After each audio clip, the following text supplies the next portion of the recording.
अख्ख्या जगाची भूक भागवणारा शेतकरी हे सोन्यासारखा माल पिकवतोय, पण हा माल विकत असताना त्याला अगदी कवडी मोल भाव भेटतोय।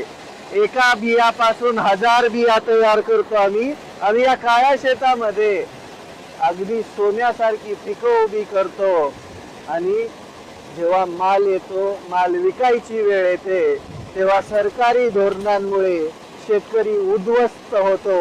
याला मेहनत कमी नाहीये, हे ज्वारीचं पीक आहे, माझ्या घरचं खळ आहे। तुम्ही कष्ट बघू शकता।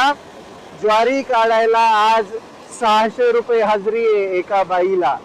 किती? 600 रुपये। ही करण्यासाठी ही धडपड तुम्ही बघू शकता।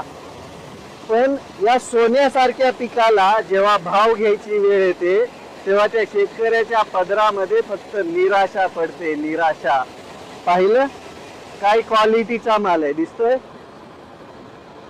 अहो, पांढरं सोनं पिकवलं हो शेतकऱ्यानं, पण या सोन्याला कवडी मोल भावामध्ये विकावं लागतं आणि ही वस्तुस्थिती आहे। तुम्हाला शेतकऱ्याचं दुःख नाही कळणार।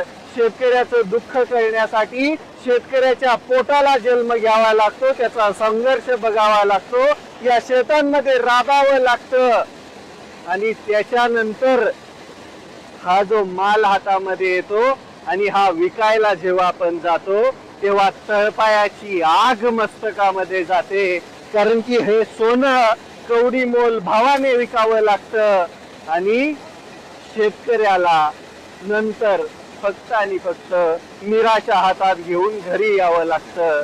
का हो, शेतकऱ्याला कुटुंब नाहीये का? शेतकऱ्याची मोठं स्वप्न नाहीयेत का? मग तो शेतकरीच का सारखा पाठीमागे पडतोय?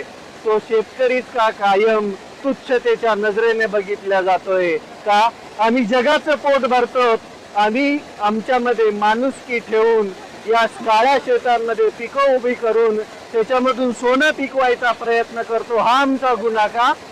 आम्ही शेती पण उत्तम करतो, पण त्या शेतीला चांगला भाव नसल्यामुळे आज वस्तुस्थिती वाईट आहे।